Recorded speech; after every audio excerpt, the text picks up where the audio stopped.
The cracks in our marriage weren't sudden. They crept in slowly, like a slow leak you don't notice until the water's already rising around you. And by the time I realized how deep the problem went, it was too late to stop it. But the real question wasn't what went wrong. It was who made it that way, and how far I was willing to go to find out. I woke up to the familiar hum of the bedroom fan spinning lazily above me. The room was still dark, the soft glow of dawn barely peeking through the curtains. My body ached from the past month spent on the rig, muscles still tight from the endless cycle of 12-hour shifts. I reached over to where Stephanie usually slept, but the sheets were cool. She was already up, probably in the kitchen, doing whatever she did this early before her shift at Burger Haven. With a groan, I rolled out of bed and made my way downstairs. The house was quiet, except for the occasional sound of Stephanie clattering dishes. I leaned against the doorway, watching her for a moment. She didn't notice me at first. Her back was turned, her body moving mechanically as she poured coffee into a travel mug. She was dressed already, her hair pulled into a neat ponytail, makeup perfectly applied like she was heading out to meet someone more important than the regular customers at her job. "Early start today?" I asked, my voice still heavy with sleep. She jumped slightly, turning to face me with a tight smile. "Yeah, lots of stuff to do before I head in." I nodded, walking over to pour myself a cup of coffee. The silence between us was heavy, and I couldn't shake the feeling that something was off. I'd only been back a few days, but there was a distance between us, something subtle but unmistakable. Maybe it was the usual strain of me being gone for weeks at a time. I couldn't blame her. Working on an oil rig wasn't exactly conducive to a stable family life. But we'd always managed to hold it together before. This time, though, something felt different. "Are you picking up Charlie from practice today?" I asked, trying to bridge the gap. Our son's soccer practices had been the one constant in our lives, the place where we could pretend everything was normal, if only for an hour or two. "Yeah," she said quickly, not meeting my eyes. "I'll be there. Greg's team has a big game coming up, so I promised I'd help out with some stuff." Greg. The name hit me like a dull punch to the gut. Greg Mathers, the local high school soccer coach, family friend, and all-around golden boy. He'd been coaching Charlie's team for years, and while we'd been friendly enough, I'd always felt there was something too perfect about him. Too smooth, too easy with his smile, his jokes, and the way he slipped into conversations like he'd been invited to the table for years. "Greg, huh?" I took a sip of my coffee, watching her reaction. She nodded, a little too casually. "Yeah, he's been really helpful. The kids love him, you know?" I grunted in response, but my mind was elsewhere. I hadn't thought much of Greg before, but now there was a niggling doubt in the back of my mind. Why was she always talking about him lately? And why did she seem to light up a little more when his name came up? Maybe it was nothing, but after years on the rig, I'd learned to trust my gut. I finished my coffee and headed out to the garage. I needed to clear my head, and the old Mustang sitting under the tarp in the corner was as good a distraction as any. I'd been working on restoring it for years, but with my schedule, it was a slow process. Still, getting my hands dirty with something familiar always helped calm the noise in my head. As I worked, my thoughts kept drifting back to Stephanie and Greg. It was probably nothing, I told myself. Maybe I was just looking for problems where there weren't any. But the idea had rooted itself in my mind, and I couldn't shake it.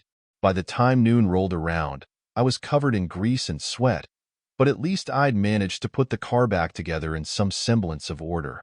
I wiped my hands on a rag and grabbed my phone, checking the time. Charlie's practice would be wrapping up soon, and Stephanie hadn't mentioned anything about needing me to pick him up. Still, something made me want to head down to the field, if only to see if my suspicions were as unfounded as I hoped. I arrived at the field just as practice was ending. The kids were scattered across the grass, picking up cones and chatting excitedly about the upcoming game. Charlie was with them, his face flushed with the energy of running around, but I wasn't here for him. Not really. My eyes scanned the field, looking for Stephanie, and there she was, standing near the bleachers, talking with Greg. They weren't standing close, but there was something in the way they interacted that made my stomach twist. It was subtle, too subtle for anyone else to notice, maybe, but it was there. The way Greg leaned in just a little too much, The way Stephanie smiled at something he said, a smile I hadn't seen in a long time. That tightness in my gut turned into a knot of certainty. Something was going on, and I wasn't about to let it slide. I didn't approach them. I watched from the sidelines as Greg clapped Charlie on the back and said something I couldn't hear, probably some coach's pep talk. Charlie beamed up at him, and they started toward the parking lot, Stephanie falling in step with them. My phone buzzed in my pocket. A message from Stephanie, heading home with Charlie. See you later? The casual tone of it made me grit my teeth. She didn't even know I was here. I waited a few minutes after they left before heading back to my truck, mind racing. This was more than just paranoia now. The pieces were starting to fall into place, and I knew I had to act fast if I wanted to get the truth. But I couldn't confront her yet, not without more proof. I needed to be sure. The next day, I decided to take Charlie to practice myself, without telling Stephanie. If something was going on, I needed to see it unfold without her knowing I was watching. When I dropped him off, Greg was already there, setting up cones and chatting with a few of the parents. He gave me a nod when I pulled up, and I gave him one right back, keeping it friendly. For now, Becky, one of the school teachers, waved at me from the sidelines. We'd spoken a few times at practice, but she mostly kept to herself. She was quiet, thoughtful, and not the type to get involved in other people's business. But today, there was something in her eyes when she looked at me, something cautious. "You doing okay, Derek?" she asked, her voice soft but direct. "You seem distracted." I forced a smile. "Yeah, just work stuff. You know how it is." She nodded, but I could tell she didn't believe me. "If you ever need to talk, I'm around. Sometimes it helps to get things off your chest."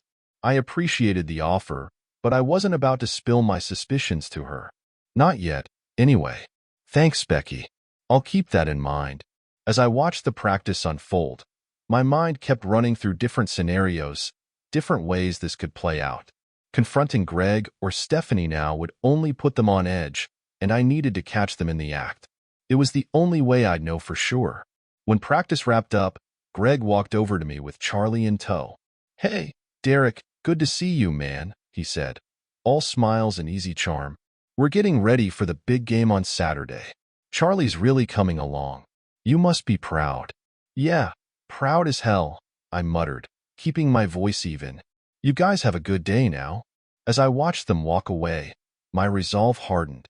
Whatever was happening, it wasn't just in my head. I was going to find out the truth, and when I did, there'd be no more room for pretending.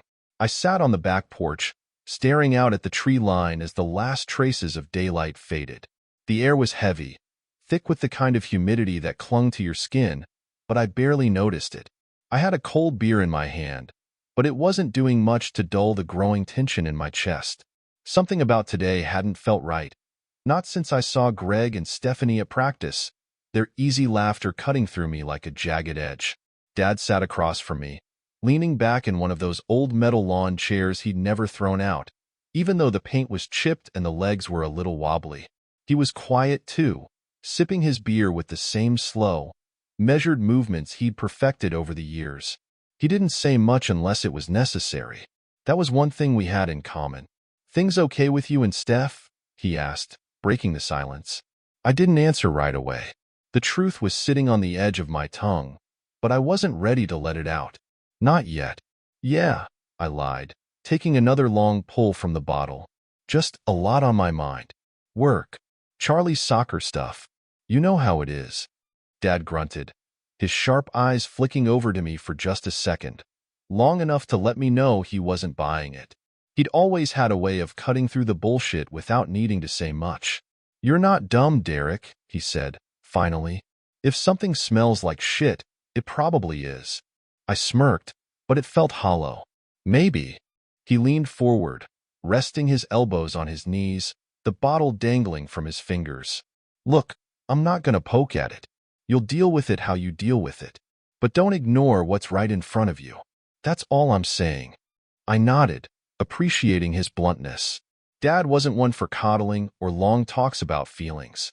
He said what he had to say, and that was that. It was one of the few things I could count on in a world that was starting to feel more and more unreliable. "Yeah," I said again, the word feeling heavier now. I'll figure it out. We sat in silence for a while after that, the sound of crickets filling the air between us.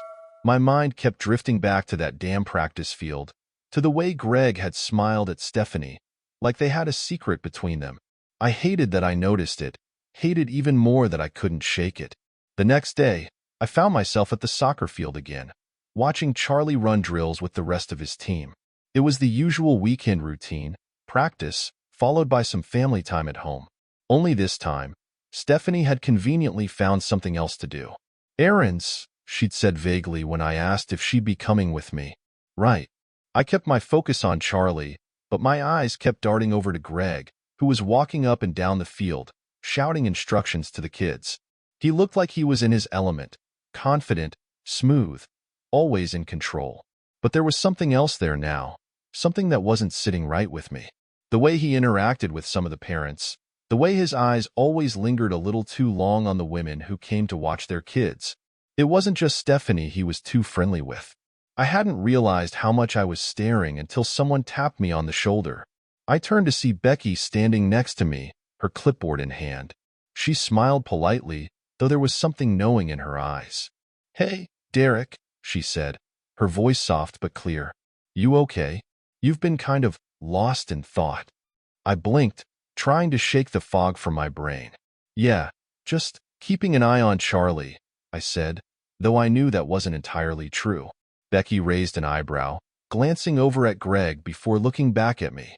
"Do you ever get the feeling people aren't who you thought they were? Like they're wearing a mask?" Her words hit me harder than I expected. I studied her for a moment, wondering if she knew more than she was letting on. "More often than I'd like to admit," I replied carefully. "People can be good at hiding things." Becky nodded, her expression thoughtful. "Yeah, they can." There was a pause, and then she added, almost cautiously, "If you ever need to talk, or, just get something off your chest, I'm around." It's tough when things start feeling off. I appreciated the offer, even if I wasn't quite ready to take her up on it. "Thanks, Becky. I might just do that."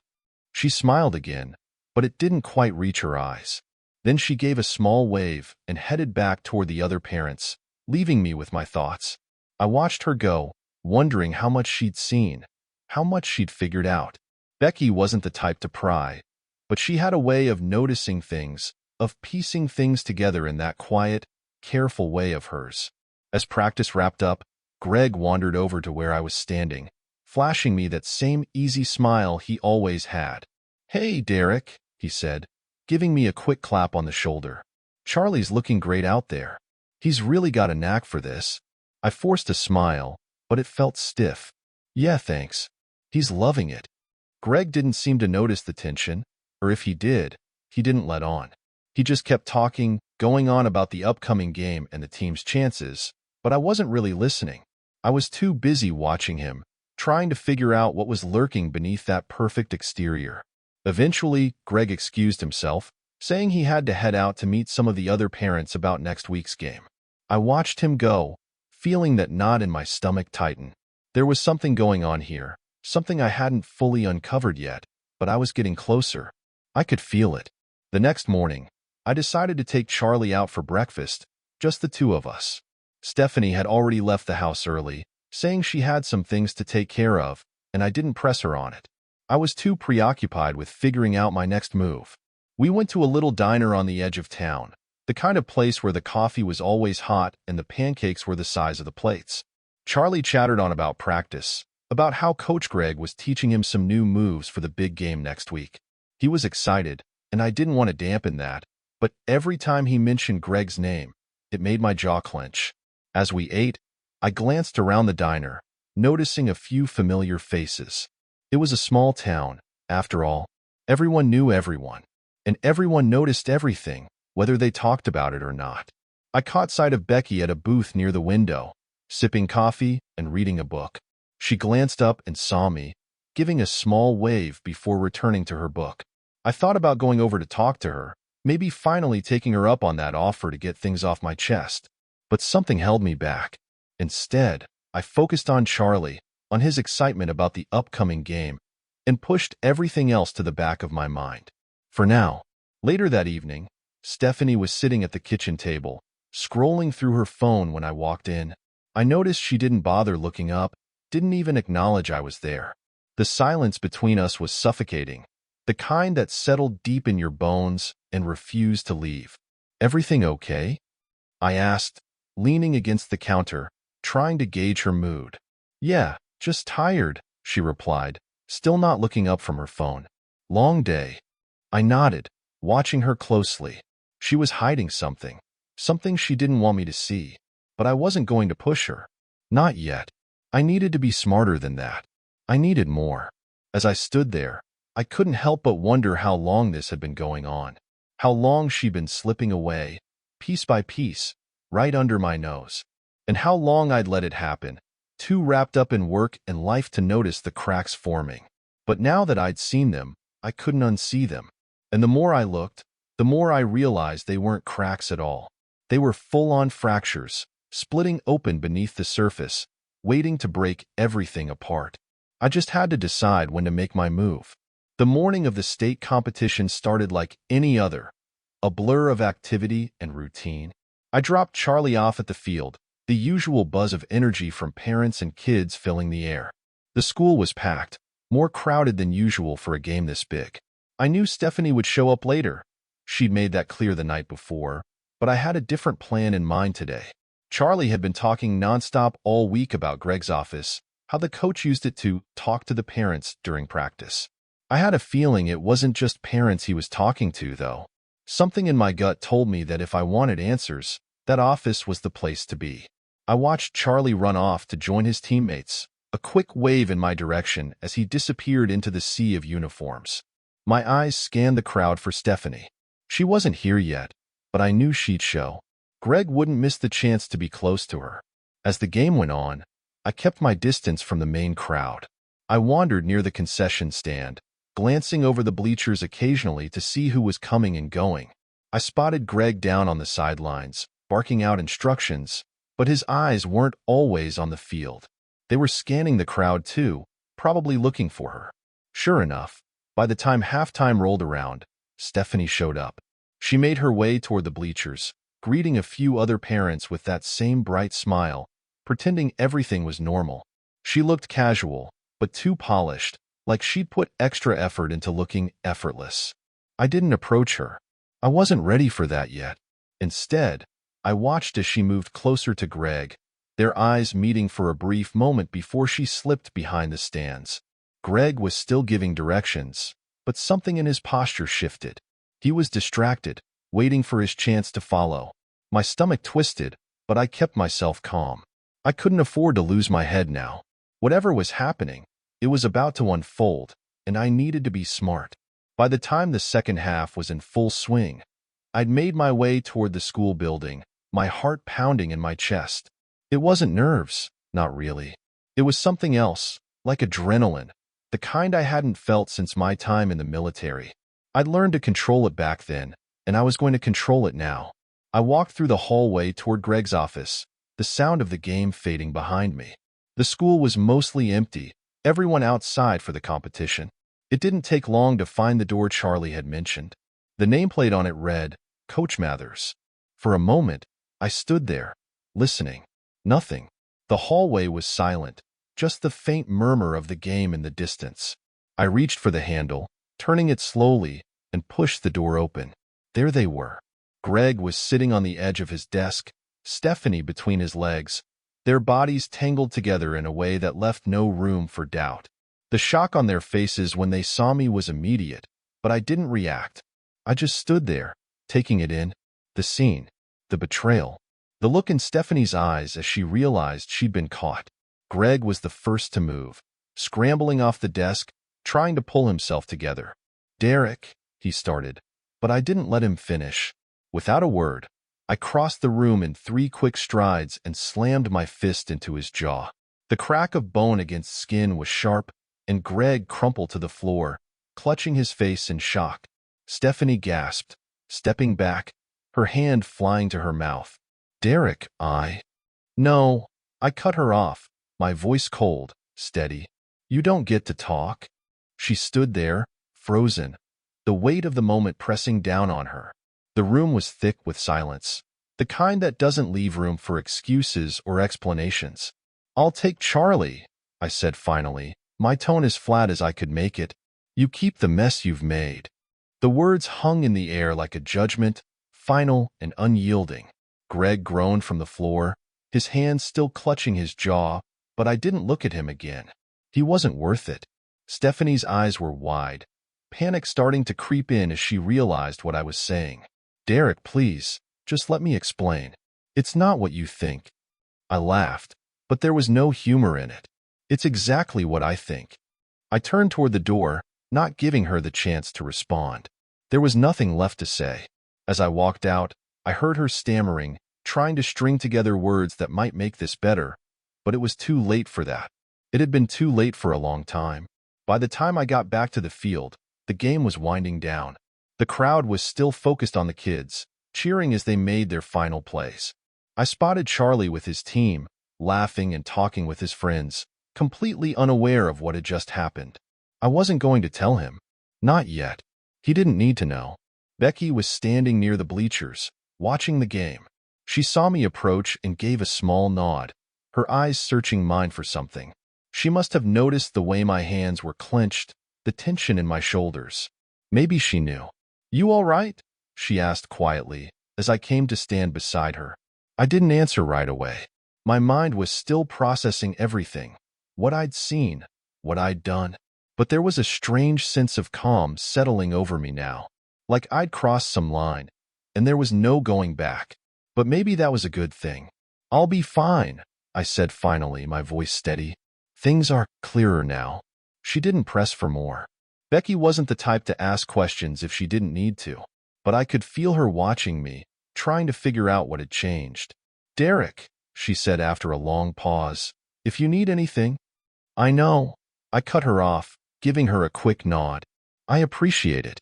The final whistle blew, and the crowd erupted in cheers. Charlie ran toward me, a huge grin on his face, completely oblivious to the storm brewing around him. I knelt down, ruffling his hair as he babbled on about the game, the excitement in his voice cutting through the haze in my mind. For now, I'd let him have this. Let him enjoy the moment. But things were going to change, and soon. I'd already set the wheels in motion, and there was no stopping them now. Sunlight filtered through the blinds, bright but harsh, like it was intent on waking me up whether I wanted it or not. I sat at the kitchen table, staring down at the divorce papers I had spread out, waiting for final signatures and decisions. Everything felt too sharp today, too clear, and maybe that was a good thing. The fog I'd been living in had lifted since I caught them, Greg and Stephanie, wrapped in each other like they hadn't just wrecked my world. I wasn't confused anymore. I wasn't angry. I was focused. Charlie had slept over at a friend's house last night, giving me time to finalize my next steps. Today, Tom, my lawyer, would be coming by to discuss the divorce and custody arrangements. We weren't just talking about my marriage ending. We were strategizing. I wanted Charlie safe, wanted Greg out of the picture, and I wasn't leaving anything to chance. By the time Tom arrived, I was already 3 cups of coffee in. He walked into the kitchen, briefcase in hand, and sat down across from me with the precision of a man who'd handled enough divorces to know the drill inside and out. "You sure you're ready for this?" he asked, even though we both knew the answer. I gave him a nod. "More than ready. Let's get it going." Tom didn't waste time. He pulled out a file with my name on it and flipped it open, laying out the steps. "The divorce petition's ready. We'll be filing for full custody of Charlie, citing Stephanie's infidelity. The private investigator you hired got us what we need to make the case ironclad." The private investigator had been my move right after catching Stephanie with Greg. I didn't want to give them any room to maneuver. The photos, text messages, and documented rendezvous spots were more than enough to bury them both in court. "What about Greg?" I asked. "What's the timeline on exposing him at the school?" Tom tapped his pen on the table. "I've reached out to some of my contacts on the school board. They're not going to like the scandal, but if the pressure builds, they'll have no choice but to act. For now, we need to be patient. We'll get him, but it's a matter of timing." Patience. Not exactly what I wanted to hear, but I knew it was necessary. Firing Greg wasn't something that could happen overnight. Not if I wanted it done right. This was bigger than just personal revenge. It was about making sure he didn't get to walk away clean. I nodded, filing that information away. And Stephanie? We'll serve her the divorce papers by the end of the week, Tom said, sliding them across the table. If she tries to fight for custody, we'll bring out the affair evidence. She doesn't have much to stand on, Derek. Good. That was all I needed to hear. As Tom packed up, my phone buzzed on the table. A message from Becky. How's everything going? If you need to talk, I'm here. Becky had been a quiet presence since the blow-up, never pushing but always making sure I knew she was around. We hadn't talked much about what had happened, but she wasn't oblivious. She knew enough, and right now, that was enough. I typed back a quick response. Things are in motion. Appreciate you checking in. Tom stood to leave, giving me a brief nod. I'll keep you updated on the school situation. We'll hit him where it hurts, but we have to be smart about it. I'm done letting them mess with my head, I replied, feeling the weight of the words.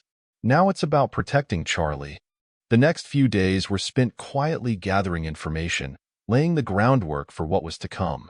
The private investigator had done his job well, handing me a neatly organized folder filled with evidence of Stephanie and Greg's affair. Photos, texts, enough to take them both down. I forwarded key details to Tom, who was preparing to hit Stephanie with everything we had during the divorce proceedings. As for Greg, I knew his time was coming. I'd spoken with Becky again after practice, keeping things casual, but she had a way of slipping useful information into the conversation. She told me about the parents at school who had noticed Greg's too friendly demeanor with some of the moms, how his popularity was starting to wane. Word was getting around. It wouldn't take much for a scandal like this to push things over the edge. Becky never asked why I needed the details. She didn't press, but I could tell she was keeping an eye on me, making sure I wasn't unraveling. I wasn't. If anything, I was more focused than I'd been in years. We sat on the bleachers one afternoon, watching the kids play. Greg was on the sidelines, oblivious to the storm building around him. He still carried himself with that easy confidence, but I knew it was only a matter of time before the cracks started to show. Becky glanced at me. You seem more settled lately, like you've made peace with something. I shrugged, watching Charlie pass the ball to a teammate. I've made my decision. I'm done letting her mess with my head. It's about Charlie now. She smiled, her eyes soft but understanding. That's good to hear. You've been through enough. We didn't talk much after that, but her presence was comforting. She didn't need to say anything more. She was there when I needed her, and that was all I could ask for. Friday night came around, and I found myself sitting at home, staring at the clock. Charlie was at another sleepover, giving me a rare quiet evening to think. Stephanie hadn't been home much since being served with the divorce papers earlier in the day. She hadn't called, hadn't tried to explain. I guess she knew better. There was nothing left to say. My phone buzzed again. A message from Becky. Want to grab a drink? You deserve a break. I didn't hesitate. Meet me at Joe's in an hour? Joe's Tavern was the kind of place where you could disappear for a while. When I walked in, I spotted Becky sitting at the bar, a glass of wine in front of her. She smiled when she saw me, and for the first time in days, I felt like I could breathe a little easier. I slid onto the stool next to her, ordering a beer. Thanks for meeting me. She smiled. Of course. You've had a long week. I chuckled dryly. That's one way to put it. We sat in comfortable silence for a while, the hum of the bar filling the space around us. It was nice, just being here, away from the chaos of divorce papers and legal strategies. For a brief moment, things felt almost normal. You know, Becky said after a while, her voice quieter now, I went through something similar a few years ago. My ex. Well, let's just say he wasn't who I thought he was. I looked at her, surprised. Becky had always seemed like she had everything together. Hearing that she dealt with betrayal too made me see her in a new light. I'm sorry to hear that. She shrugged. It's in the past, but I get it. I know how hard it is to pick up the pieces. We talked for a while after that, the conversation flowing easily. She shared more about her past, and I found myself opening up in ways I hadn't expected. It wasn't like I'd planned it, but something about Becky made it easy to let my guard down. Maybe it was because she wasn't asking for anything. She was just there. The weekend rolled in quietly. Greg's fate at the school was still hanging in the balance, but I knew we were getting closer. Tom had already told me that the board was dragging their feet, but the evidence we had was too damning to ignore forever.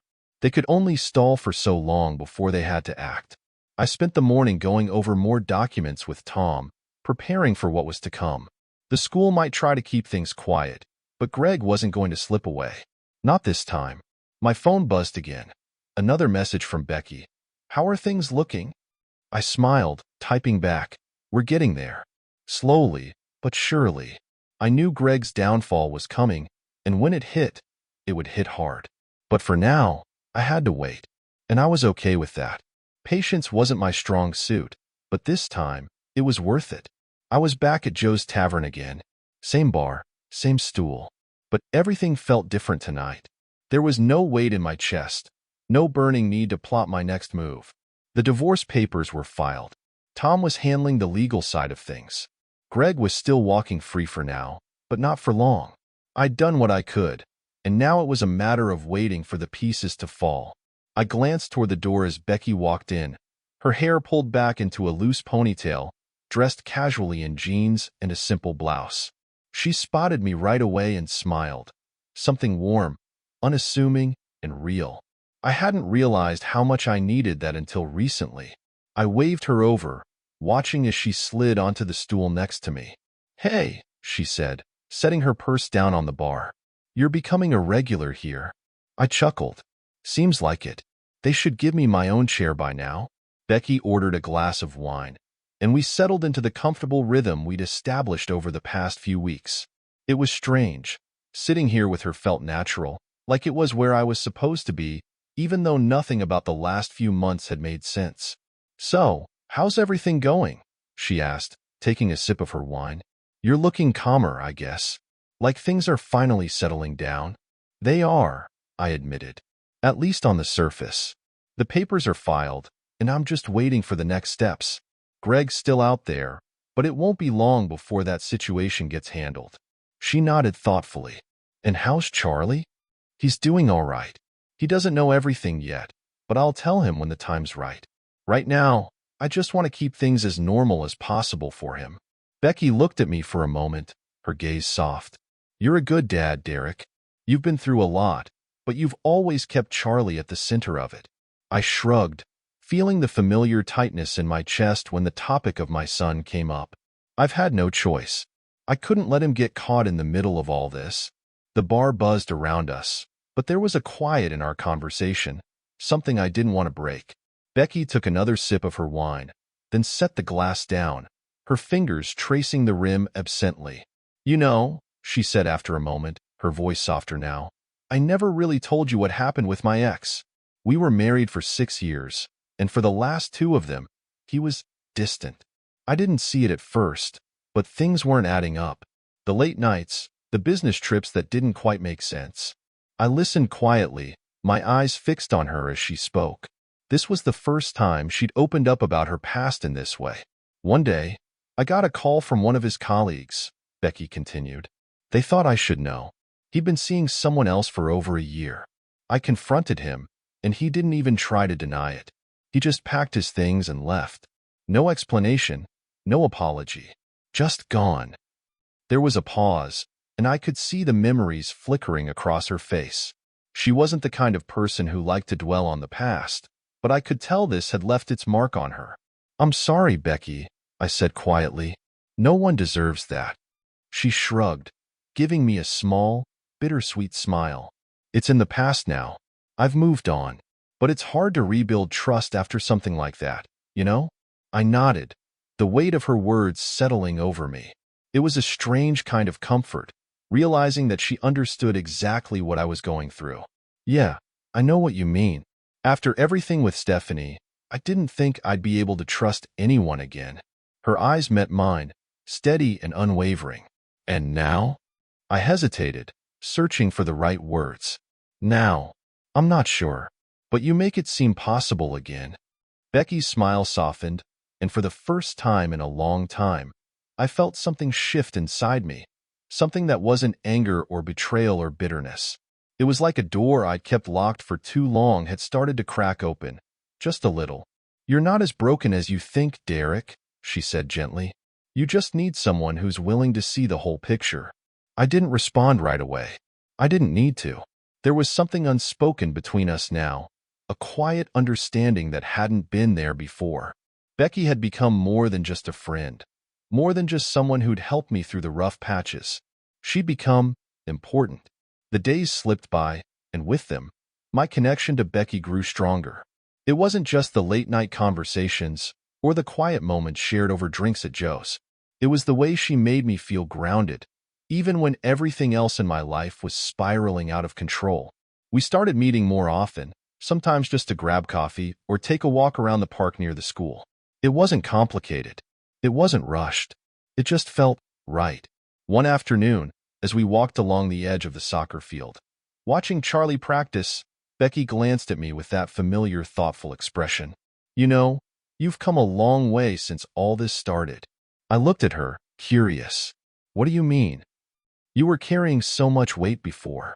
All that anger, all that pain.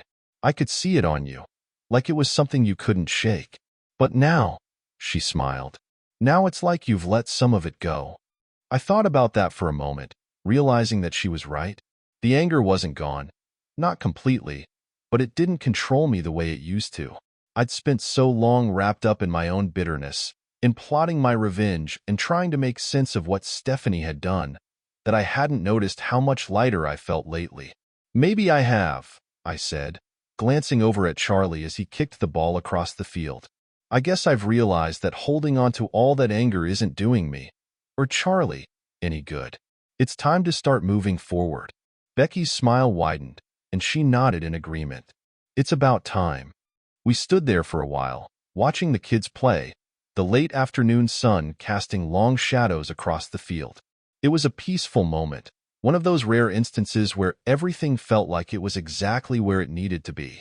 We were back at Joe's again, but this time, something was different. There was an electricity in the air between us, a current that had been building slowly over the past few weeks. I could feel it in the way Becky's hand brushed against mine as we walked into the bar, in the way her eyes lingered on me a little longer than usual. We found a booth in the back, away from the noise of the bar, and ordered our usual drinks. I couldn't help but notice how comfortable we'd become together, how easy it was to slip into these moments with her. As we talked, I felt something shift, an invisible line that we'd been tiptoeing around for weeks. Becky leaned in slightly, her fingers grazing the edge of my hand on the table, and suddenly, the conversation seemed to fade into the background. "Derek," she said quietly, her voice barely above a whisper. I met her gaze, and for a moment, everything else disappeared. The noise of the bar, the weight of the past, the anger that had fueled me for so long. It all faded away, leaving just the two of us in that small, quiet space. Without thinking, I reached for her hand, the warmth of her skin against mine sending a jolt of something unfamiliar through me, something I hadn't felt in a long time. The moment lingered, and then, before I knew it, we were leaning toward each other, the space between us shrinking until there was nothing left. The first kiss was soft, tentative, but it carried the weight of everything we'd been building toward. Every conversation, every shared moment, every unspoken word. When we finally pulled back, Becky smiled, a hint of surprise in her eyes. "I guess we've crossed that line now, huh?" I chuckled softly, my heart still racing. "Yeah, I guess we have." But it didn't feel rushed, and it didn't feel forced. It felt like the most natural thing in the world, like something that had been waiting to happen for a long time. The next morning, I woke up feeling lighter than I had in months. The house was quiet. Charlie was still asleep, and for the first time in a long time, I didn't have that familiar knot of tension in my chest. I wasn't sure where things with Becky would go from here, but I knew one thing for sure. I was finally starting to move on. And whatever happened next, I was ready for it. The courtroom wasn't as cold or intimidating as I had expected. In fact, it felt strangely sterile, like this was just another formality in a long line of bureaucratic processes. But it wasn't just a formality. It was the final step in a process that had torn apart everything I'd once thought was solid. And now, standing in front of that courtroom, staring at the polished wooden benches, I knew this was the end. I was early, of course. That had always been my way. Show up, take control of the situation, make sure everything was in place before the other players arrived. Tom, my lawyer, was already here, flipping through papers as he leaned against one of the long tables. He glanced up when I walked in, giving me a brief nod of acknowledgement, his face set in its usual professional calm. "Today's the day," he said, adjusting his tie and closing the folder in front of him. "Yep," I replied, scanning the room. Stephanie wasn't here yet. That was no surprise. She hadn't been early for anything in years. Tom watched me for a second, then cleared his throat. "You ready for this, Derek?" I didn't hesitate. I've been ready for a long time. The divorce was a formality now. Greg had been exposed, and Stephanie had no defense left. The papers were in order. All that was left was for me to hand her the final nail in the coffin and walk away. The door creaked open behind me, and there she was, Stephanie. She looked different, like she hadn't been sleeping well. Her usual brightness was dulled, her hair pulled back in a messy bun, and dark circles under her eyes hinted at restless nights. She scanned the room for a moment before her gaze landed on me. For a split second, something flickered in her expression. Regret, maybe, or perhaps it was just resignation. She walked over, her footsteps hesitant. We hadn't spoken much since the papers were served, only about Charlie and the necessary logistics. And even then, every word had been curt, businesslike, stripped of any warmth that might have once existed between us. "Derek," she started, her voice low, as if she didn't quite know how to begin. I cut her off before she could get into her rehearsed speech. "We don't need to do this, Stephanie. There's nothing left to say." She looked at me, her eyes glistening as though she wanted to say something. Apologize, explain, I don't know. But she didn't get the chance. I pulled the final set of documents from my folder and handed them to her. "We're done. From now on, we're each on our own. You wanted excitement? Now you can have it, without me." Her hand shook as she took the papers, her gaze dropping to the signatures and legalese that sealed our fate. She looked lost, like she hadn't anticipated that things would end this way, despite everything. But that wasn't my problem anymore. "Derek, I didn't mean for—" "Don't," I interrupted, the word sharper than I intended. "You did what you did. Now you'll live with it." There was nothing left to say after that. The silence hung between us like a wall, one that would never be crossed again. She clutched the papers to her chest, her eyes blinking rapidly as she fought to hold back whatever tears she still had left. Tom glanced over, nodding that everything was in order. "Let's wrap this up," he said, signaling to the court staff. I didn't look at her again as we left the courtroom. I didn't need to. The last remnants of whatever we'd had were gone now, signed away in ink and legal words. And I was walking out of that room free. By the time I left the courthouse, the sun had broken through the clouds, casting a strange glow on the parking lot.